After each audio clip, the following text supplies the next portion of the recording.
koy olu b'a fɔ anafif de n'i y'a mɛn burudamaw da ko anafif u kan bɛ anafis de ma dayɛlɛmali anw de y'a kɛ n tɛ a burudama tɔgɔ yɛrɛ ye anafif de ye n'i y'a ye gafew la ko anafif anafis de ko do fala ye o la sa wolomasiri tabaw n'u dɛmɛbaaw kɛrɛnkɛrɛnnenya la min ye irisilakaw ka jɛkulu ye fala ye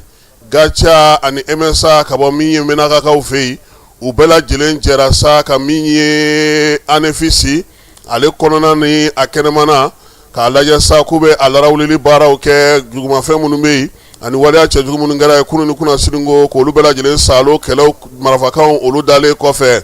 min ye irisilakaw ye u ko olu ka wulikajɔ senfɛ fala ye o mɔmɔli la u taara se guwa dɔ ma n'o ye bugutufa dɔ ye a na kɛ Iyad Agali ko ale tun bɛ yen yɔrɔ min n'u ye o sɛgɛsɛgɛ k'o lajɛ ko min ye Iyad ye a ye ko in bɛɛ lajɛlen labɛn k'i dalen to o bugutufa in de kɔrɔla la ye olu kɔni dangɛnɛra min kan sa o ye kunnafoni minɛnw u y'olu sɔrɔ ye min ye joli nɔ u y'o fana ye yen joli caman sarilen u y'o ye yen pansement o joli dɔ furakɛli kɔrɔ o fana nɔ bɛ o la k'a bɛ komi i n'a fɔ a donna kamankun de la ka bɔ kamankun na a ma se ka kɛ ka baara wɛrɛ kɛ tuguni k'u taara ka nin bɛɛ fililen to min ye kɛnɛ ka ye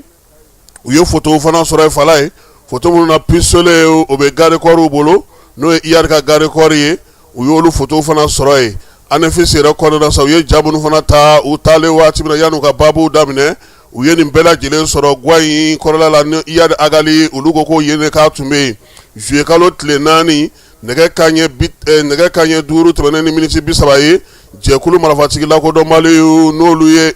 zini maaw ye fala ye ka fara FLA kan an'u dɛmɛbaaw ka bɔ yɔrɔ fan caman fɛ Algabas Ag Intala ani Iyad Agali olu de tun bɛ k'u kɔkɔrɔma don yaasa u bɛ se ka wulikajɔ kɛ cogo min ka na se anafisi dugukolo ma irisilakaw ko sa ko min ye anafisi yɛrɛ kan belebele ye fala ye k'u ka wulikajɔ sera fan fila ma fan min bɛ yen n'olu bɛ yen u ye yen bon fan min bɛ yen ni Mali armée fana bɛ yen u y'o fana bon fala ye dugu in kɔnɔna na k'u to yɔrɔ jan fɛ anafisi ye dugu min ye kɛnɛjala don fala ye maanifin n'i bɛ wulikajɔ kɛ i ka jija i ka labɛn ka ɲɛ yaasa kɛlɛ bolo a bɛ se ka mɛn cogo min o la sa dugu in kɛɲɛkanda fɛ a n'a kɔrɔnfɛya da fɛ Mali armée ale y'i sasa ka t'i dasi ye min ye jugu olu ye fan fɔlɔ min kunbɛn kosɛbɛ o kɛra min ye irisilakaw yɛrɛ ka cɛdenw bɛ yɔrɔ min o la sa irisilakaw m'a bila dagirindala ko ye fala ye olu wulila k'u kunda o kan n'o ye Gawo bɔda yɛrɛ ye ka taa badɛbɛ dasili k'a daminɛ ye kabini sibiri tɛmɛnen o araba konjo waati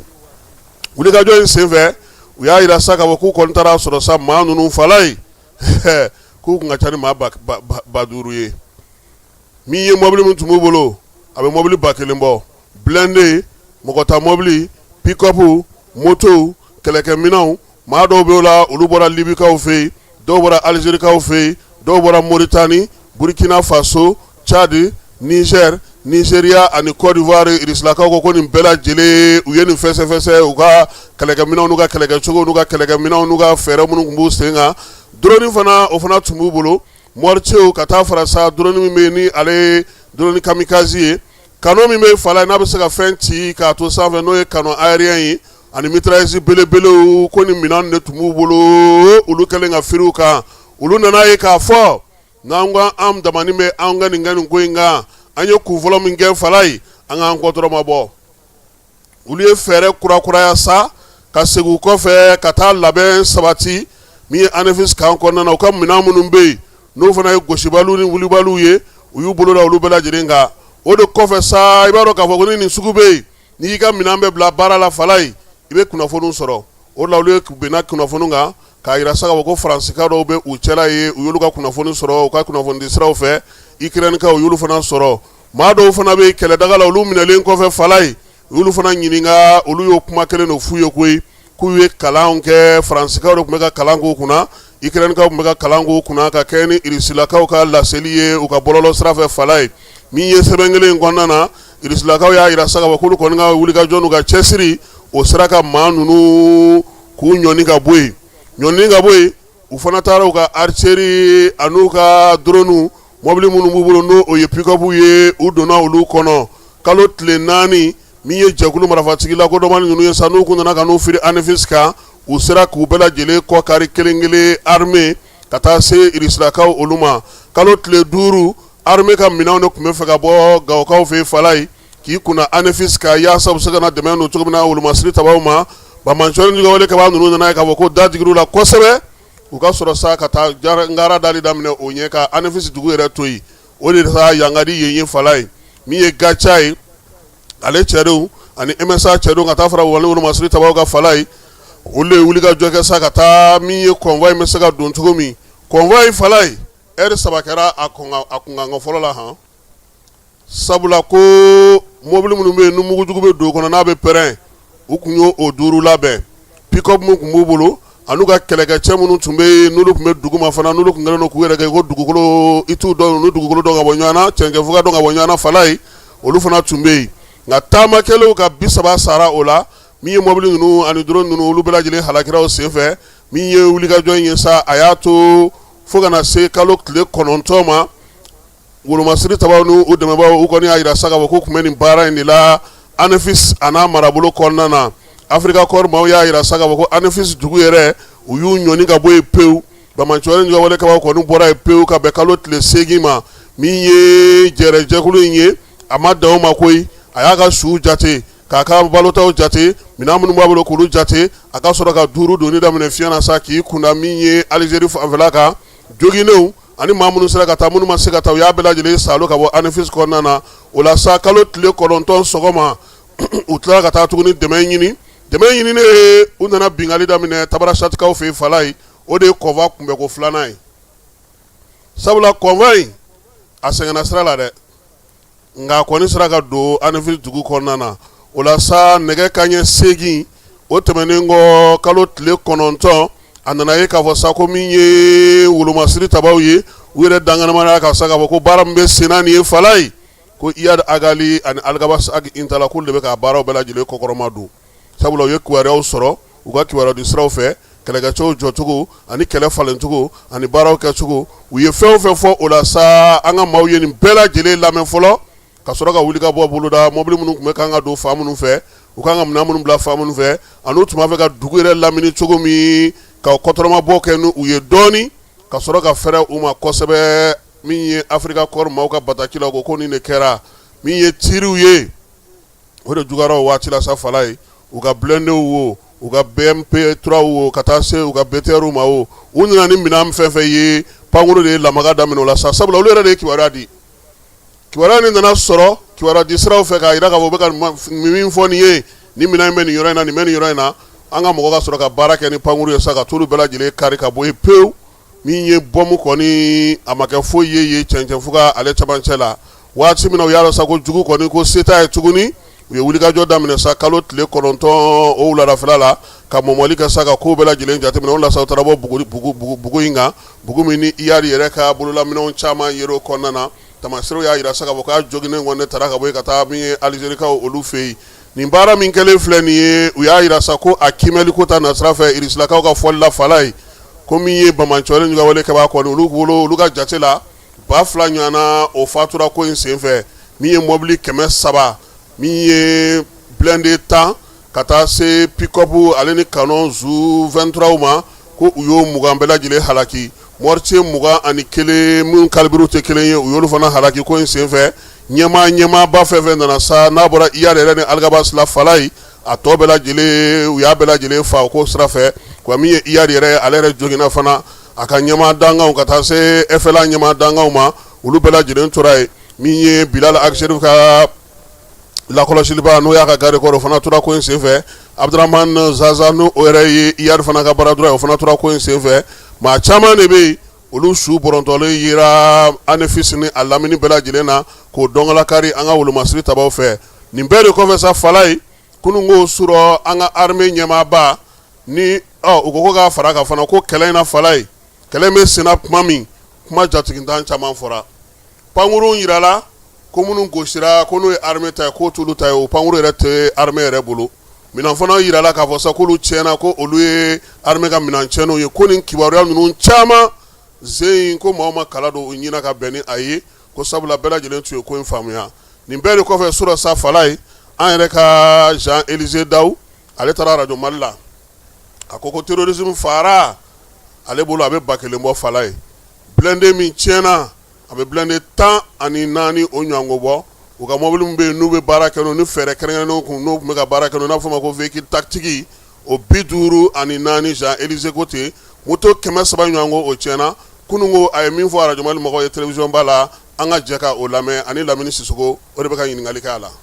K'a fɔ ko an ka cɛdenw donna ANEFIS ani a kɛrɛfɛ yɔrɔw u y'o bɛɛ minɛ ka ban tile kelen ni dɔɔni donc u y'o kɛ kɛlɛ la jugu fɛ ani u ye se sɔrɔ donc u don ko ANEFIS a kɔrɔ bɛɛ tun tɛ k'a fɔ ko u ka na dɛmɛ don an ka mɔgɔ minnu tun datugulen n'o ye o dɔrɔn tun t'a kɔrɔ n y'a kɔrɔba ye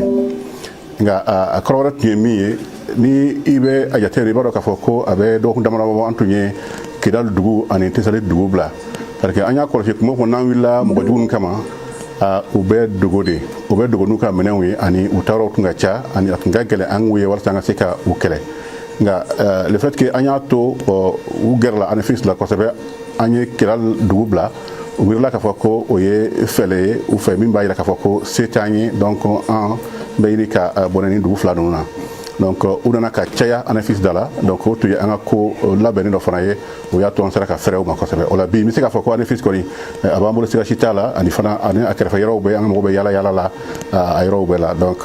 u ye dɛmɛ don banabaatɔw la ani u nana ni balo ye ka di mɔgɔw fana ma ye. an yɛrɛ fana k'a fɔ min ye alamisa don kalo tile 4 tɛmɛnen min y'an ka finitigiw daga yɔrɔ caman ye o firi kɛra olu kan nka tɔw ta ma juguya i n'a fɔ ANEFIS ta kɛra cogo min na ko ninnu bɛ se ka ɲɛfɔli jumɛn k'o kan. awɔ tiɲɛ don juillet kalo tile 4 don o firila an ka yɔrɔ caman kan 7 ka taa 8 ɲɔgɔn na nka an sera ka o kow bɛ ɲɛnabɔ joona ANEFIS ta kuntala janyana ka da fɛn damadamani kan fɛn fɔlɔ ye nin ye k'a fɔ ko ANEFIS tun ka di u ye kosɛbɛ u bɛ k'a fɛ ka cogo bɛɛ kɛ walasa u ka se ka nin dugu in minɛ k'an ka mɔgɔw gɛn ka bɔ yen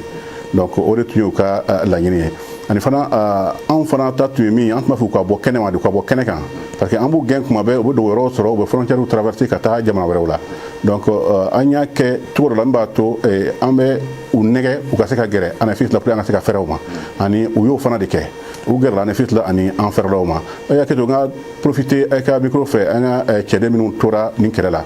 ka tasibila kɛ ka ɲɛsin u ma k'a fɔ ko ala ka hinɛ u la k'a fɔ ko ala ka dususuma di u somɔgɔw ma ala ka u ɲɛjiw cɛ ani fana k'a fɔ u taara ka du minnu to u ko ala k'o du jɔlen to ani minnu fana banana ni u ye bana sɔrɔ ni jogindaw sɔrɔ ni kɛlɛ in na ko ala ka nɔgɔya kɛ u ye k'u sigi u yɛrɛ ma en tout cas ANEFIS ko in kɔni kɛra ko labɛnnen ye dɔɔni dɔɔni parce que a mana kɛ cogo o cogo an ɲɛsinnen bɛ min ma o tɛ ANEFIS dɔrɔn ye jamana in ye an ka jamana de ye jugu bɛ se ka sɔrɔ yɔrɔ o yɔrɔ ni ala sɔnna an b'a sɔrɔ yen. ayiwa o ANEFIS ko halisa an ma sinsin o yɔrɔ kan sabula kuma donna mɔgɔw da kosɛbɛ jateminɛw yɛrɛ fana bɔra a kan olu bɛ sɛmɛ an nɔfɛ anw ka kɛlɛcɛw bɛ sɛmɛ an nɔfɛ fɛn jumɛn yɛrɛ bɛ ANEFIS in na. ANEFIS ye yɔrɔba de ye n t'a fɔ ko yɔrɔba don a jama kama a dugu kama o dɔrɔn tɛ nka ANEFIS yɛrɛ position kama anw fɛ ANEFIS ye yɔrɔba ye a fɔ anw fɛ du point de vue tactique parce que ANEFIS ye donda ye ka taa Kidal ani ka taa o ɲɛfɛ donda fana don ka taa Aguelhok ani ka kɔnte ka taa Tisali yan fan fɛ n'i bɔra Gawo i bɛ fɔlɔ dugu minnu na n'i tɛmɛna Almusaraf ninnu kan i bɛna se ANEFIS ma yɔrɔba de don kɔrɔ k'i bɛ se k'i to ANEFIS ka dɛmɛ don Kidalikaw ma i bɛ se k'i to ANEFIS ka dɛmɛ don Aguelhokkaw ma bon o cogo kelen na olu fana b'a lajɛ ni ɲɛ min ye min b'a to n'u sera ka ANEFIS gosi k'o yɛrɛ kɛ k'o jɛnsɛn tuma min na o b'a sɔrɔ sisan an ka mɔgɔw min bɛ Aguelhok donc olu dɛmɛni bɛna gɛlɛya donc o la u bɛ ka cogo bɛɛ kɛ pour que an kana se ka ANEFIS minɛ mais ko n y'a fɔ cogo min na an ma deli ka siga ANEFIS ko la parce que ko de don an tun miirila min na ani an yɔrɔ k'a fɔ ko ni an sɔnna ka Kidal duguni bila u ye ani ka bɔ Tisali ti ka na Aguelhok a bɛ na nisɔndiya min d'u ma ani u bɛ miiri k'a fɔ ko an dɛsɛtɔ don u bɛna bɔ n'u ka minɛnw bɛɛ ye parce que an mɛnna k'u kɛlɛ nka an tɛ ka se ka fɛrɛ u ma parce que u tun tɛ ka bɔ ni u ka minɛnw bɛɛ ye siɲɛ fɔlɔ la u bɔra don fɔlɔ min u ye ANEFIS yɛrɛ attaqué don min na an ye caman tiɲɛ u ka minɛnw na ka caman faga u yɛrɛw la o kɔfɛ u tila ka taa minɛn wɛrɛw ɲini ka na tuguni parce que i b'a dɔn ko a yɔrɔ mɔgɔ jugu ninnu terroriste ninnu ani trafiquants ka ca yen kosɛbɛ o la u tun tɛ fɛ cogo si ANEFIS k'a fɔ k'u ka fɔ o kɔ donc o de kama u ye fɛn bɛɛ fara ɲɔgɔn kan ka na bon an fana tun bɛ k'o de kɔnɔ parce que i bɛ mɔgɔ kɛlɛ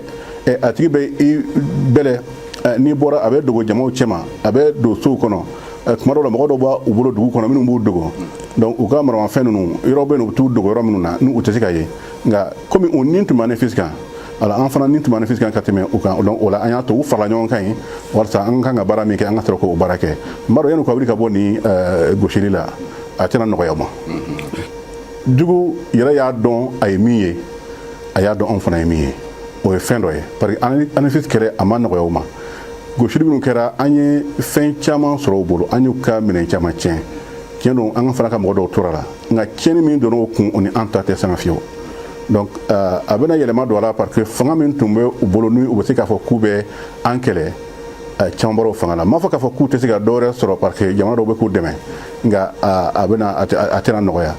n b'a fɔ ka jɛ an tɛ se k'a fɔ ko mɔgɔ tɛna an attaquer an tɛ se k'o fɔ mais ni kɔni sera an ma an bɛna jaabi ni min ye i yɛrɛ bɛ n'a ye awɔ ANAFIS dugu yɛrɛ kɔnɔ n bɛ se k'a fɔ population civile tun tɛ yen parce que jugu nana tuma min na a ye population civile yɛrɛ bɛɛ gɛn ka bɔ yen donc ale fɛ ni kɛlɛ donna an n'u cɛ donc maintenant pour que u ka se ka fɛrɛ an ma kosɛbɛ parce que a tun jɛlen don olu kɔnɔ k'a fɔ k'u bɛna se sɔrɔ an kan i y'a ye donc mais jama bɛrɛ tɛ ANAFIS dugu kɔnɔ nka jama minnu bɛ ANAFIS da fɛ hali bi an bɛ ka dɛmɛ don u ma an ka mɔgɔ minnu donna u tora yala yala la ka taa a kow jateminɛ ani min ye an yɛrɛ ta ye ni ala ye i garisɛgɛ jamana na jamana min ka bon i n'a fɔ Mali ani ka nafolo di o jamana ma i n'a fɔ duguyɔrɔfɛnw i bɛ sigi n'a ye k'a fɔ ko mɔgɔw bɛ ɲɛbɔ i ka jamana fɛ u bɛ ɲɛbɔ i ka jamana nafolo fɛ donc o hukumu kɔnɔ jamanaw bɛɛ ye minnu bɛ ka ninnu dɛmɛ walasa u ka se ka gɛlɛya lase an ma n'i y'a jateminɛ kamalen minnu bɛ se ka marifa ta ka ɲɛsin mɔgɔ gansanw ma ka Alahu akibaru fɔ ka mugu ci chauffeur la ka mugu ci citerne la u tɛ u yɛrɛ ma u tɛ fɛn kalama o parce que fɛn dɔ de fɔra u ye k'u hakili yɛlɛma k'u kunkolo yɛlɛma walasa k'u bila u yɛrɛ ka jamana na nka mɔgɔ minnu bɛ ka wari d'u ma u ka marifa bɛ san yɔrɔ min na marifa bɛ dilan yɔrɔ min na marifa bɛ se u ma cogo min na olu tɛ miiri o si la n'o tɛ marifa a tɛ dilan Mali la o donc mɔgɔ dɔw de bɛ minnu bɛ nin d'u ma walasa u ka se ka kun kari u n'u jamana den ɲɔgɔn ka kari u la walasa o mɔgɔ minnu bɛ kɔfɛ olu ka se ka an ka jamana in sɔrɔ o la sisan an ka jamana kɛra jamanaba ye an b'a fɔ ko tabarikala ani ala ye an sɔn nafolo la donc o nafolo b'a to mɔgɔ caman bɛ nege an ka jamana nɔfɛ u bɛ nege an ka jamana nafa sɔrɔ siraw nɔfɛ donc o kɛlɛ a tɛ se ka ɲɛ an tɛ se ka sɔn o ma an tɛ se ka jɛn an ka jamana kɔ baara min dira ma an minnu ye sɔrɔsiw ye ka an ka jamana lakana ani ka an ka jamanadenw fana lakana o la an bɛ o sira de kan ani ni ala sɔnna an b'an seko bɛɛ kɛ ani nin tɛ a bannen ANAFIS dɔrɔn tɛ parce que an ye kɛlɛ in daminɛ ANAFIS bɛ plan min kɔnɔ o plan ka bon ni a ye min ye donc ni ala sɔnna wagati nataw la an bɛ taa ɲɛ ka tɔ fɔ ɲɔgɔn ye an ka finitigiw u nisɔndiyalen don ani u ye baara min kɛ u y'a dɔn k'a fɔ ko jamana ɲɛmɔgɔ gouvernement ani u yɛrɛ ka ɲɛmɔgɔ sɔrɔ ɲɛmɔgɔw bɛɛ nisɔndiyalen don u kɔrɔ o la n bɛ foli d'u ma k'u jija hali bi u ka taa ɲɛ nin baara kɛlɛ in na n y'a fɔ an ka kuma na ka ban k'a fɔ ko an fana bɔnɛna mɔgɔ dɔw la o fana bɛ olu joginna ani n b'a fɛ ka profiter aw ka micro fɛ ka foli di Gawo dɔgɔtɔrɔw ma u ka hôpital ɲɛmɔgɔ yɛrɛ ale y'an dɛmɛ kunun ni mɔgɔ 100 ɲɔgɔn ka furakɛli minɛnw ye donc dɔgɔtɔrɔw b'a ɲɛdɔn kosɛbɛ n bɛ fɛ ka foli d'a ma mɔgɔ caman fana nana jolidi la parce que o b'a k'a fɔ ko an mago bɛna jɔ o la donc mɔgɔ minnu bananen don siga t'a la ko olu ka prise en charge a bɛna nɔgɔya ni o dɛmɛw ye nka n'i ye jugu ka fan yɛrɛ jateminɛ an ye mɔgɔ min sɔrɔ ni an yɛrɛ ye minnu jate o ka ca ni mɔgɔ 1000 ye nka hali bi a bɛ taa ɲɛ parce que an bɛ yala yala la gosiliw kɛra yɔrɔ minnu na ani mobili minnu tun b'o bolo i n'a fɔ kɛlɛkɛminɛ minnu tun b'o bolo ni an b'a fɔ ma ko blindé o bɛ taa wulada na dɔ farala jate kan 10 de tun yera mais ka taa fɔ 14 an y'o minnu gosi k'olu bɛɛ neutraliser ani mobili minnu marifa jugu bɛ sigi mobili minnu kan ni marifa da 2 bɛ sigi mobili minnu kan an ye o mobili minnu jate ni an ye minnu gosi an ye minnu jeni o ye 24 ɲɔgɔnna ye ani mobili gansan o bɛ kɛlɛ kɛ ni minnu an ye minnu fana gosi ni mɔgɔw bɛ don a kɔnɔ ka kɛlɛ kɛ o ye mobili dɔnnibaa jɛ 30 la ani moto bɛ taa 300 ɲɔgɔnna na an sera ka min jate ani ANAFIS kɛlɛ dɔrɔn tɛ kɛlɛ in ye kɛlɛba de ye i m'a ye hali bi communiqué dɔw bɔra k'a jira k'a fɔ ko an ye u sɔrɔ yɔrɔ minnu na ani armée bɛ baara min na a tɛ komi kɛlɛ in dɔrɔn don ANAFIS yɔrɔ in dɔrɔn yɔrɔ caman de don an bɛ nin kɛlɛ kɛ en même temps an bɛ baara wɛrɛ fana ka mɔgɔw lakana ani ka se ka balo ladon jamana kɔnɔ balo ladon jamana kɔnɔ ani ka fɛn wɛrɛ ladon i n'a fɔ bi an ye citerne min ladon a kɛra 991 ye nka n'a fɔra kunun ta kan a bɛ sɔn ka citerne 1000 o min sera Bamakɔ dɔrɔn ka jira k'a fɔ ko armée bɛ ka baara min kɛ ni denmisɛn ninnu ni b'u ye moto kan u n'u ka marifaw u tɛ siran u b'u ka lakana k'u ka mission de sécurisation kɛ tiɲɛna foli kan ka d'u ma o la an bɛ fɛ ka foli di sɔrɔsiw bɛɛ ma ani k'a ɲini fɛ hali bi hakilina kelen de don jamana ye an ta ye an ka jamana tɛ di mɔgɔ ma an ka jamana a tɛ tila a tɛ tɔnɔmada ni mɔgɔ min ko k'i b'an ka jamana nɔfɛ fo n'i tɛmɛna anw yɛrɛ su kan ani ala sɔnna o tɛna se ka kɛ an bɛ se ka min fɔ ka ɲɛsin sigida mɔgɔw ma k'a fɔ ko jamana in jamanadenw n bɛ min ɲini u fɛ hali bi u ka taa ɲɛ u ye muɲu min ta ka ɲɛsin an ma ani u ye dɛmɛ min ta ka ɲɛsin famille min ta ka ɲɛsin ma ni u bɛ an denw ma don cogo min na an b'o ɲini fo ka taa ɲɛ hali bi o sira kelen kan sɔrɔsiw bɔra civil la u bɛ tila ka segin civil la ni sɔrɔsiya banna ani u bɛ ka baara min kɛ u bɛ ka dɛmɛ min kɛ armée ye i bɛ yala tuma dɔw la i b'a ye ni anw bɛ tɛmɛ hali sugu la i bɛ se ka musokɔrɔba dɔw u t'u bolo fa u ka jaba feereta la ka na a d'aw ma a ka mobili kɔnɔ dɔw ta ye tamati ye dɔw ta ye namasa ye u bɛɛ bɛ fɛn dɔ de jira ka yira k'a fɔ ko u ka tinitigiw ka d'u ye u ka tinitigiw ka d'u ye ani u ka tinitigiw kɔ ka kɛɲɛ ni o danaya ye min bɛ an n'u cɛ ani an ye layidu min ta k'a fɔ ko an bɛ an ka jamana lakana fana an tɛ se ka segin kɔ donc hali bi n bɛ jamanadenw fo ani ka ɲɛmɔgɔw fana fo ani nin wagati ninnu ani san damadɔ na wulikajɔ min kɛra walasa an ka se ka minɛn sɔrɔ ka se ka an ka baara kɛ tiɲɛna a ye dusu don an kɔnɔ a ye dusu don an kɔnɔ hali bi u bɛ ka o seko kɛ ne min ye chef d'état général ye n b'a dɔn n b'a bɛɛ kalama ani fana n bɛ foli di ɲɛmɔgɔw ma ani min yirala k'a fɔ ko nin ye ko daminɛnen de ye ni ala sɔnna wagatiw bɛ na an ka sɔrɔsiya an ka sɔrɔsiw an ka armée a bɛna lakari. Ayiwa an bɛ to ANEFIS kɔnɔna na convoi min n'a kuma fɔra ni ale yɛrɛ donni gɛlɛyara kosɛbɛ an bɛ taa o convoi a kunfɔlɔw donni ANEFIS dugu kɔnɔna na kɛrɛnkɛrɛnnenya la min ye Atayɛri Mayiga ye colonel ale n'a ka cɛdenw ye convoi kunbɛn cogo min na ani baara min bɛ senna bi ANEFIS yɛrɛ dugu kɔnɔna na Sidi Ahmedi Albaka Radio Mali ale ka directeur Kidal marabolo kɔnɔna na ale min sɔrɔ la an ka jɛ ka o filɛ. Par leur courage, leur détermination et leur sens du devoir, les FAMA ont marqué une page importante de l'histoire militaire à ANEFIF, démontrant leur engagement à accomplir leur mission sous le commandement du colonel Atayɛri Mayiga, commandant de la zone de défense numéro 7. Les FAMA et leurs partenaires ont enseigné aux groupes armés terroristes du FLA et du JNIM des leçons qui seront éternellement gravées dans la mémoire du commun des mortels. Permettez-moi de saluer la résilience, de saluer le courage de mes hommes à ANEFIS, les valeureux combattants qui se sont montrés dignes d'un Babemba, dignes d'un Firoun, dignes d'un Soni à l'hiver. Ils se sont battus des jours durant contre les terroristes. Donc ici je salue leur courage et leur bravoure. Au-delà de ça, ce convoi, effectivement, ça nous a pris 3 jours. Le Gao ici, pour qui connaît, ça ne vaut pas 300 km, parce qu'il avait beaucoup de difficultés. Mais le plus important, c'est que nous sommes là. Ça, c'est le plus important.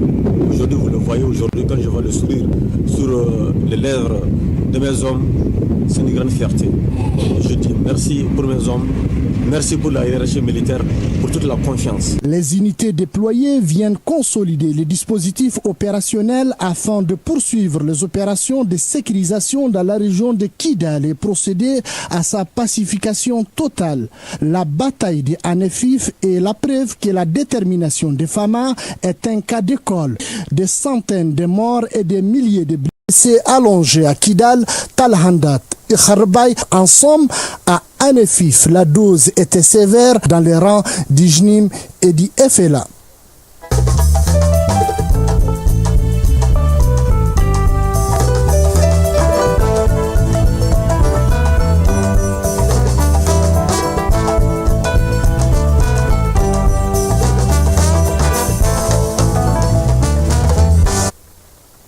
N'an bɔra ANEFIF an bɛ taa Kulubakaw fɛ yen gouvernement ale ka laadala ɲɔgɔnye min bɛ kɛ n'o ye conseil des ministres ye o kɛra kunungo nin kalo in tile 10 ko ɲɛmaaya tun bɛ m'an bolo o ye jamanatigi ye n'o ye général d'armée Asimi ye min ye ɲɛbila sariya sɛbɛn kelen o taara gouvernement mɔgɔw ka baarakɛlaw ka baara bolodalen olu fana lamɛnna ministre min bɛ dugukolo ko kunna sa ale ye conseil des ministres ladɔnniya min ye dugukolo 4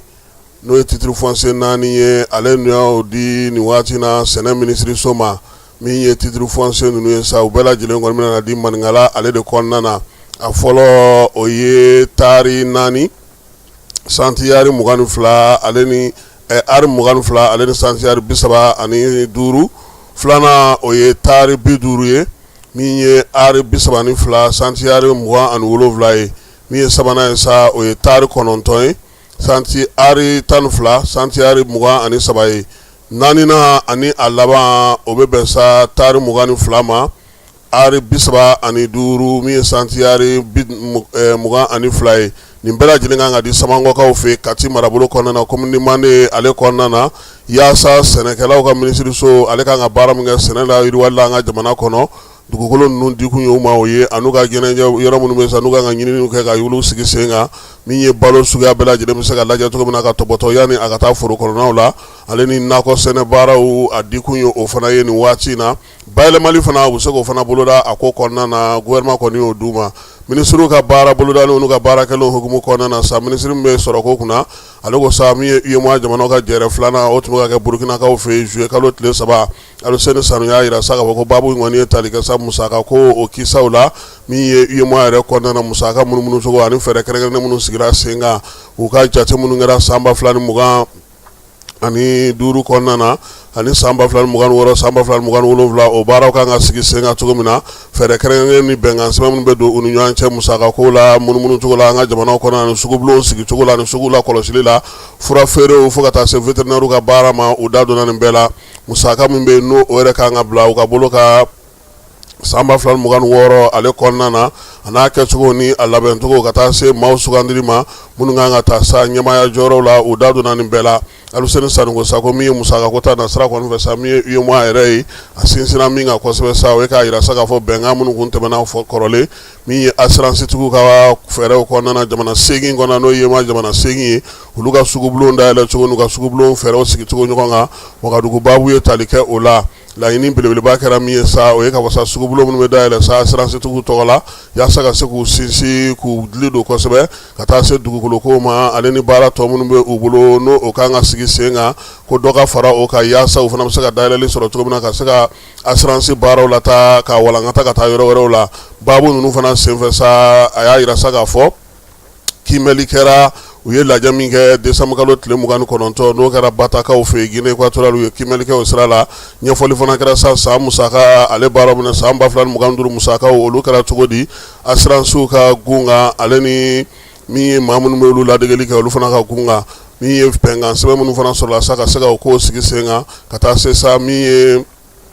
jago ale ni musaka yɛlɛmayɔrɔ so fitinin minnu bɛ yen olu bɛ se ka sigi sen kan cogo min na olu fana n'u ka maaw ta cogo fo ka taa se commissaire UEMOA ale ni contrôleur ta cogo u da donna nin bɛɛ la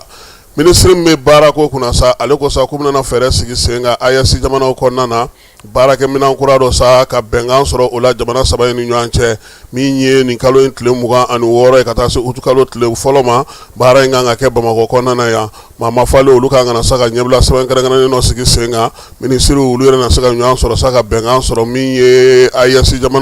jamanaw baarakɛlaw tɔgɔ la sa u bɛ se ka min ye giri in kɔni sigi sen kan min ye a kumaw kan ka sigi sen kan cogo min n'a baaraw kan ka kɛ cogo min na fɛɛrɛ ɲuman minnu bɛ yen ka jɛ ka olu bɛɛ lajɛlen fara ɲɔgɔn kan jamana 3 in kɔnɔna na baara in bɛna tali kɛ o la baarakɛlaw ka taa ni ka segin n'u ka baaraw kɛcogo n'u ka hakɛw ka taa se u ka denbayaw tali ma sa nin bɛɛ lajɛlen bɛna fɛsɛfɛsɛ k'a lajɛ a bɛ se ka don giri belebeleba in kɔnɔna na cogo min na AES jamanaw olu tɔgɔ la minisiri min bɛ jagoko kunna ale ye conseil de ministre la dɔɔniya sa k'a yira sa ko bolo dɔ bilara sɛbɛn na sɛbɛn min n'o bɛ tali kɛ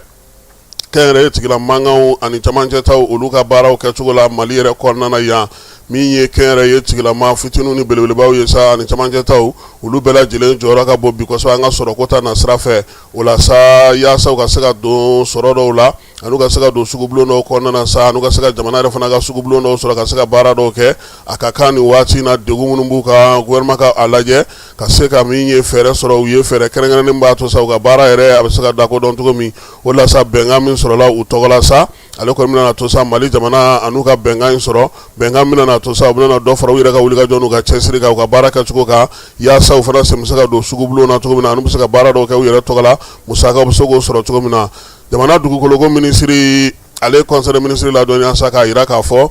min ye Mali jamana ye ale tun bɛ minisiri minnu bɛ bi bi na n'olu bɛ UEMOA kɔnɔna na sa olu tɔgɔ la minisiri olu ka lajɛ kɛnɛ kan dugukoloko o hukumu kɔnɔna na juin kalo tile 26 tɛmɛnen Wagadugukaw fɛ yen a y'a yira sa ko jɛrɛ in kɛnɛ kan sa u yɛrɛ tun ye fɛɛrɛ minnu sigi sen kan ani ko taabolo u bɛ se cogo min na ka jɛ ka baara kɛ ɲɔgɔn fɛ dugukolo ale ɲɛnabɔliko la an ka jamanaw kɔnɔ dancɛko kumaw k'olu sigi sen kan dugukoloko yɛrɛ maaw bɛ se k'a sɔrɔ cogo min na min ye maanifin yɛrɛ i bɛ se ka kibaruya ɲɛnamaw sɔrɔ cogo min na dugukoloko la UEMOA jamanaw kɔnɔ k'u ye da don nin bɛɛ lajɛlen na jɛrɛ in yana ale ka sasa maa ma falenw kɔni kun jɛra sa ka ɲɛbila sɛbɛn dilan k'o bila minisiriw ɲɛ yaasa cogo min na olu bɛ se ka na o lajɛ ka baara kɛ n'o ye minisiri min bɛ an ka jamana kɔnɔ seko ni dɔnko ale ni bolola baarakɛlaw ka ko kunna sa ale conseil de ministre la dɔnniya au départ n'o ye farafina bolola baarakɛlaw ka jɛkuluba ye olu tun bɛ jɛrɛ 12 na an fɛ yan au départ ka jɛrɛ in sa a ɲɛ bilara ni baaraw ye Mama Falaw ye baara minnu kɛ ka jɛrɛ in yɛrɛ 12 in k'a ko kɔrɔma don o la sa juillet kalo tile 2 tile 3 sa o kɔni ye jɛrɛ yɛrɛ sigi sen kan ka hakili jagabɔ kɛ au départ bɛna baara kɛ cogo min na san nataw kɔnɔna na o de senfɛ sa u ye général d'armée Asimi ale sugandi ale ka kɛ bolola baarakɛlaw ka misali ɲuman ye farafina jamanaw olu kɔnɔna na san 2026 san 2027 o waati kelen fana na sa min ye u ka jɛrɛ yɛrɛ kan ka baara kɛ hukumu kɔnɔna n'o ye au départ ye ka yiriwali sigi sen kan farafina jamanaw kɔnɔna na bolola baarakɛlaw tɔgɔ la u y'u da don o fana na ministre Mamu Dafe u y'ale sugandi k'ale kɛ ministre sa min bɛna bila ministre bɛɛ lajɛlen kunna au départ kɔnɔna na wulikajɔ ni cɛsiri ni timinanja ka se k'o kɛ k'a daminɛ san 2026 ka taa bila san 2028 na u y'u ka san tɛmɛnen n'o kun ɲɛmaya tun bɛ kongokaw bolo san 2024 ka se san 2026 ma u y'o baara fana kimɛli kɛ ka sɛgɛsɛgɛli kɛ o ka mun ɲɛna min ma ɲɛ baara kan ka taa taabolo kura minnu fɛ ani fɛɛrɛ kura min kan ka sigi sen kan Mali kan ka baara kɛ cogo min na u y'o bɛɛ lajɛlen fɔ ministre min bɛ kɛnɛya ko kunna sa ale conseil de ministre la donna sa ko bana min b'an fɛ yan n'o ye dengue ye ko a kɔni yɛlɛla sen ka tɛmɛ dɔgɔkun tɛmɛnen ta o kan jamanakuntigi ko sa ko bana kunbɛ ka fisa ni bana furakɛ ye an ka hakili to an yɛrɛ la an bɛ se ka an tanga cogo min na banaw ma k'an kɛnɛman to jamana kɔnɔna na Bamako juillet kalo tile 10 san 2026 secrétaire général du gouvernement Birama Kulibali chevalier de l'ordre national.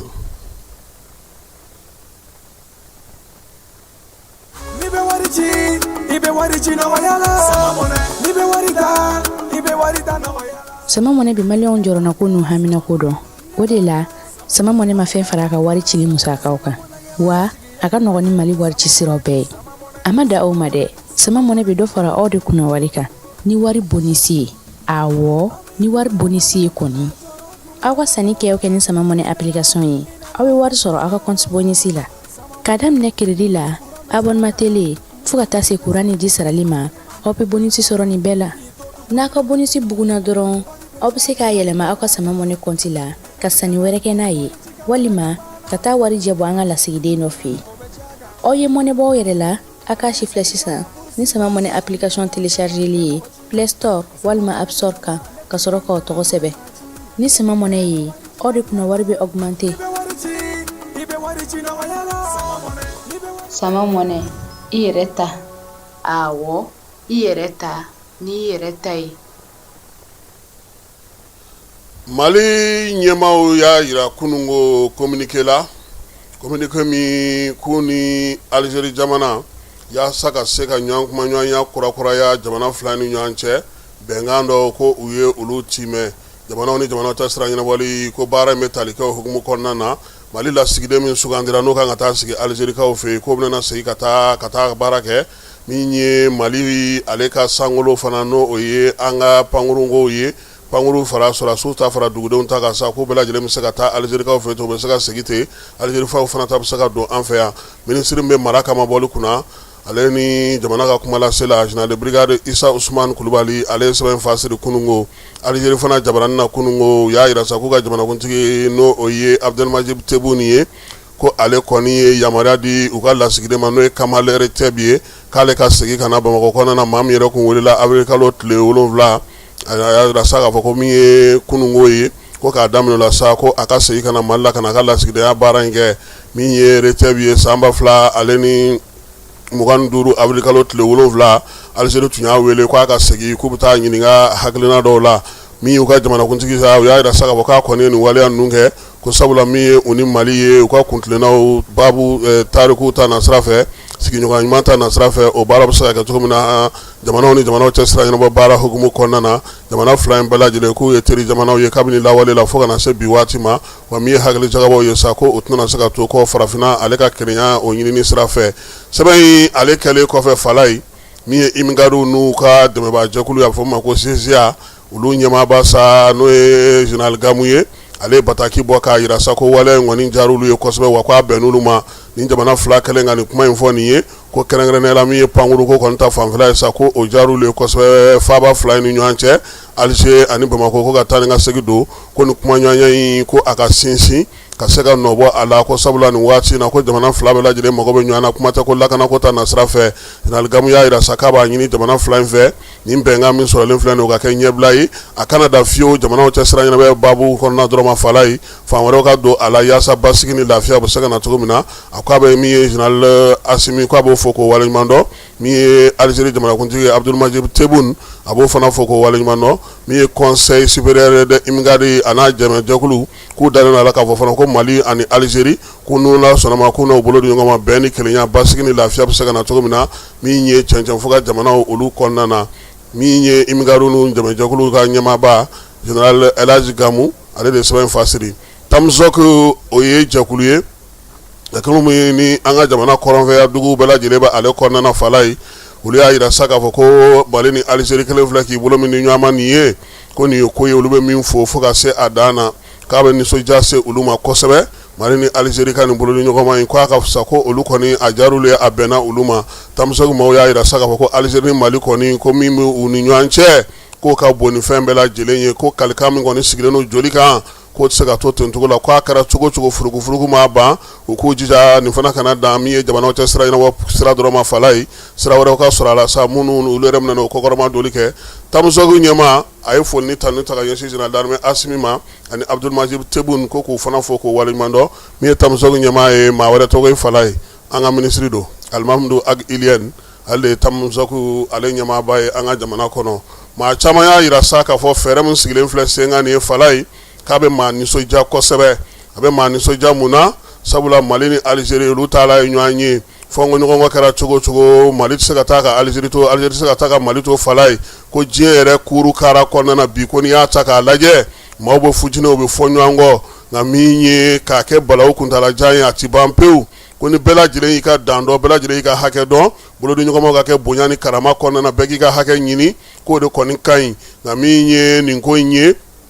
k'a sigilen don sen min kan n'u ye o fɔ communiqué fila bɛɛ lajɛlen kɔnɔ jamana fila bɛɛ lajɛlen ka communiqué kɔnɔ ko ye k'a jira sa k'a fɔ ko min ye baabu in a bɛ tali kɛ kɛrɛnkɛrɛnnenya la jamanaw ni jamanaw cɛ sira ɲɛnabɔ baara la ko sabula Algérie a ye sinsin min kan ani Mali fana ye sinsin min kan o ye lasigidenw segili ye ani fana ka min ye sankolo o dayɛlɛli jamana fila ni ɲɔgɔn cɛ sabula maa caman y'a jira sa k'a fɔ ko degun bɛ o la ko nka ko baabu minnu kan ka fɔ kuma minnu kan ka fɔ kosɛbɛ k'o ye k'a jira sa lakana ko ta fanfɛla fɛ k'u bɛna baara kɛ cogo di maaw sigilen don ka min fana kɔnɔ min ye Algérie ni Bamako ye jɔnni bɛna na i sen bɔ a kɔnɔkɔrɔ ka taa jɔnni fan fɛ ko nin bɛɛ lajɛlen kan ka kɛ labɛnw ye labɛn minnu bɛna fisa AES jamanaw yɛrɛ bɛɛ lajɛlen ma sabula u ni Maroc funteni t'u ni ɲɔgɔn cɛ ni Algérie fana nana fara a kan sabula Mali ale ni Algérie olu ka fɔnko ɲɔgɔnkɔ tun ye AES jamanaw sen don a la nka o bɛɛ n'a ta Algérie ale ni Niger olu bolo tora ɲɔgɔn bolo sabula Niger fana ka nafa dɔ bɛ yen n'o ye taji kan ka bɔ Niger fɛ fala ye o baara hukumu kɔnɔna na sa ko Niger kɔni ko ale y'o kɛ bi ko yalama nin tɛna kɛ laɲinibaw ye laɲini minnu bɛna kɛ AES yɛrɛ ɲɛmaaw ka ɲɔgɔn ye kɛrɛnkɛrɛnnenya la don nataw la ka se ka sigi ka fɔ kɛ ka kuma ka ɲɛfɔli kɛ maaw ye nin ko ninnu bɛɛ lajɛlen na wa ko ayiwa ko fala ye ko kangari ka da anw yɛrɛ kunnafonidilaw yɛrɛ k'an kana tasuma wɛrɛ foyi daminɛ tuguni k'an ka to basigi ka na Mali fana k'i ɲɛsin fɛn wɛrɛw ma mun tɛ kɛlɛ ale ni min ye marafako ye don o don basigi ni lafiya bɛ se ka na ka kɛ ni Mali ka hakɛw kɔnɔna ye maa caman ye o kumaw kɔni fɔ n'Ala sɔnna ma an yɛrɛ ka hakili jagabɔ bɛna na k'a ko k'a fala ye n'Ala sɔnna an yɛrɛ na an ta labɛn k'o fɔ min ye Segu Jɛki maaw ye olu ye communiqué kɛ sa k'a jira k'a fɔ ko min ye kununko kalo tile 10 wolomasiri tɔw ye wulikajɔ belebeleba kɛ fala ye wulikajɔ min ni a y'a to sa u sera ka don ni taji ye taji min n'a nana sa DGCC maaw y'a bisimila Bamako ale kɔnɔna yan Segu Jɛki ko sa k'a bɛ bɛɛ lajɛlen hakilila tigɛ fala ye taji nacogo ɲuman a n'a lakɔlɔsiliko ɲuman baaraw bɛ sen na o la sa Segu Jɛki ko sa k'a b'a ɲini jamanadenw fɛ k'u hakili sigi kosɛbɛ min ye nin tajiko in ye bɛɛ lajɛlen k'a kɔlɔsi bɛɛ lajɛlen k'i cɛsiri yaasa namara ni ŋanamu kana ye a ko la min ye Segu Jɛki ɲɛmaaba ye n'o o ye colonel sapeur pompier Paul Raoul Dana ye ko ka bɛɛ lajɛlen fo u ka faamuyaliko ɲuman na nin ko in na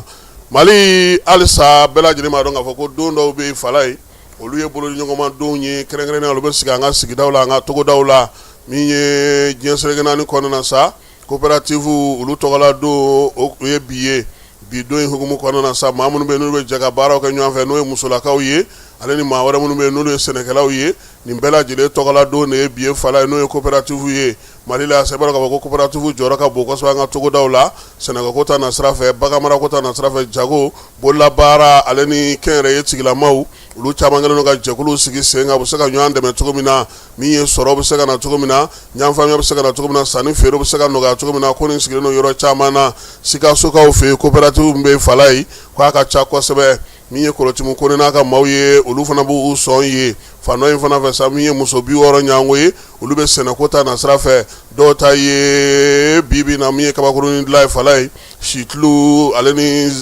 fɛn tɔgɔ ye di Sɔmakolo nin bɛɛ lajɛlen ko musow donnen don nin bɛɛ lajɛlen na a fanga ka se ka sɔrɔ u ka se ka wuli ka jɔ ka baara kɛ ko fo coopérative o fana kelen don sɛnɛkɛlaw fana ka bankun kan wa min ye don in ye ko a kan ka kɛ kimɛli fana ye u bolo n'o ye bidonya in ye baaraw ni dɛmɛ minnu sigilen don sen kan ani dɛmɛjɛkulu bɛ u dɛmɛ cogo minnu na u ka olu fana fɔ degun minnu bɛ baara la ni majɛ minnu bɛ yen o bɛɛ lajɛlen ka se ka fɔ ko o don de ye bi ye coopérative olu ka tɔgɔla don Mali fantan ani naani bɛɛ lajɛlen fɛ an bɛ taa fan fɛ an bɛ sɔrɔ ka na farikolo ɲɛnajɛ kɛnɛ kan k'a ko kun cɛ n'o ye. Bɛɛ lajɛlen ma aw minnu b'a fɛ ka voyager k'a sɔrɔ a ma degun sɔrɔ a ka voyage kɔnɔna na compagnie de transport Somatra u y'a kanu ka na ni kari kura caman ye kari minnu dilanna norme kɔnɔna na aw ka lafiya kama a suspension wo a climatisation a siège wo n'i ye kari jɔlen ye foyi tɛ jigin kɔnɔ i bɛ se ka don a kɔnɔna na cogo min na Somatra e ka kari Somatra ne ka kari Somatra anw ka kari o hukumu kɔnɔna na kari ninnu bɛ sira ta don ko don Bamako Segu San Moti Kucala ka taa se Sikaso ma Keɲeba Kita u ma ɲina Yoro di Sahel maaw kɔ ka taa se Kolokani Jijeni fo ka taa se Bɛnma ma Somatra fiɲɛ foroko Somatra ka wuli hɛrɛ la ka se hɛrɛ la Fransika 2 ani fu kɔfɛ ka taa Maroc juguya la fala ye kunungo min ye Diable Rouge de Belgique ye olu fana binna Horowa ale ɲɛkɔrɔ n'o ye Espagne équipe nationale tɔgɔ ye fala ye min ye ndolati ye sa a daminɛnen sanga 30 sa min ye Fabien Ruiz ye ale nana ka na cɛlu o dayɛlɛ min ye Horowa tɔgɔ la miniti damadɔ kɔfɛ sa miniti 41 min ye Kongokaw ye u y'u jaabi ka cɛlu ji bɔ Timothée Kaskan ale fɛ min ye 1-1 an taara lemuruba ji min o ka fala ye an segilen ka na sa ndolata waati min na seren no sanga 78 ninnu ma tuguni maa kofɔlen kamalen kelen n'o ye Kalamani 6 ye ale n'o ye Miguel Merino ye a y'a deliko la maa tuguni ko ye fala ye min kɛ Portugal la a y'o ɲɔgɔnna fana kɛ ninnu fana na 2-1 sanga 88 a ye cɛlu dayɛlɛ a ye cɛlu don ka sa min ye Espagne ale kɛ 2 ye ka Belgique to 1 na ni Ala sɔnna ma nin kalo in tile 14 Belgique ale ni k'a tɔgɔ di Espagne ale ni France bɛ ɲɔgɔn sɔrɔ demi-finale kun fɔlɔ la ni bita min ye Angleterre ye ale ni Norvège olu bɛ ɲɔgɔn na o kan ka kɛ stade Miami la Floridikaw olu fɛ yen o seba Argentine ni ale ni Suisse seba olu n'o bɛ bɛn demi-finale la fala ye Coupe du Monde nin ye a jaabiw ye a n'a programme bɛɛ lajɛlen min ye demi-finale fɔlɔ ye sa o kan ka taa Espagne ni France ni ɲɔgɔn cɛ o bɛ kɛ Dalasikaw fɛ yen ni Ala sɔnna ma o kɔfɛ sa n'o ye o ye tarata don ye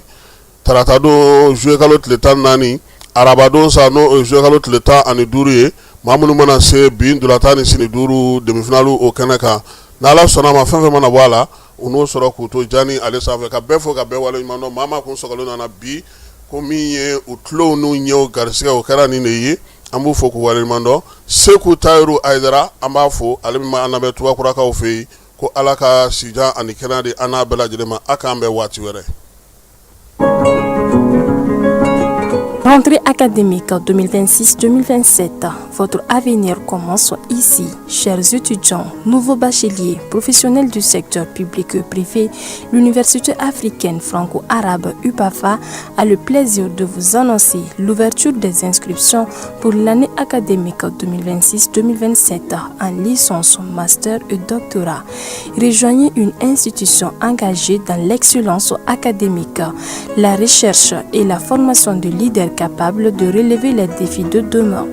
Comme formation disponible en licence, le frais d'inscription et de scolarité annuel est de 25 000 francs CFA. La formation pédagogique est de 300 000 francs CFA. Quant au master, le frais d'inscription et de scolarité annuel est de 51 000 francs CFA.